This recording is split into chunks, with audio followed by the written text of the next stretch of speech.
வணக்கம் நண்பர்களே. ரஜினி ஒரு மாஸ் ஹீரோ. ரஜினி என்று சொன்னவுடன் பல இதயங்கள் அதிரும், பல ரசிகர்களுடைய உணர்வு பெருக்கு ஆராய் ஓடும் என்ற ஒரு மாஸ் ஹீரோ அவர். ஆனால் இதே ரஜினியை உருவாக்கி ஒரு நடிகனாக மோல்டு பண்ணுறேன்னு சொல்லுவாங்க இல்லையா, வார்த்தெடுத்து திரைப்படத்துக்கு தந்தவர் கே பாலச்சந்தர். இந்த கே பாலச்சந்தருக்கு பாலச்சந்தர் மறைஞ்சிட்டார். கே பாலச்சந்தருடைய பொண்ணு ஒரு தனியார் சேனல் கொடுத்த இன்டர்வியூவில் சொல்கிறாங்க, இனி ரஜினி கூட சேரமாட்டேன்னு அப்பா எடுத்த முடிவு கடைசி வரைக்குமே கடைபிடித்தார் அப்படின்னு.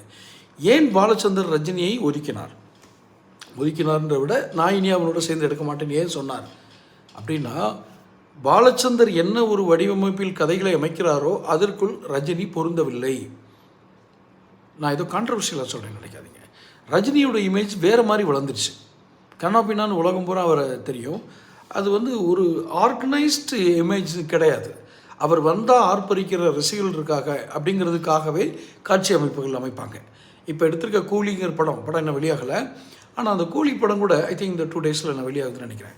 இந்த கூலிங்கிற படம் கூட அவருடைய இமேஜுக்காக எடுக்கப்பட்டதாக தான் இருக்கும். சமீப காலமாக எடுக்கிற படங்கள் எல்லாமே என்ன காரணம்னா, ஒவ்வொரு இயக்குனரும் தான் திரையுலகில் நிலைத்து நிற்க வேண்டும் என்றால் ரஜினியை புகழ்ந்து ஒரு படம் எடுக்க வேண்டும் என்ற வலுக்கட்டாயத்திற்கு தள்ளப்பட்டிருக்கிறார்கள்.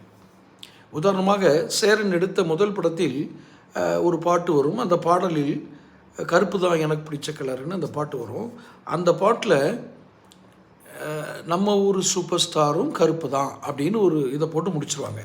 காரணம், ரஜினியை நீங்கள் ஏதேனும் ஒரு இடத்தில் பயன்படுத்தி கொண்டால் உங்களுடைய சினிமா வாழ்க்கை ஸ்திரமாகும், நீண்ட காலத்திற்கு நீங்கள் சினிமாவில் பயணிக்க இயலும் என்ற ஒரு மாயை மறைமுக கட்டாயம் அந்த திரையுலகில் இருந்தது.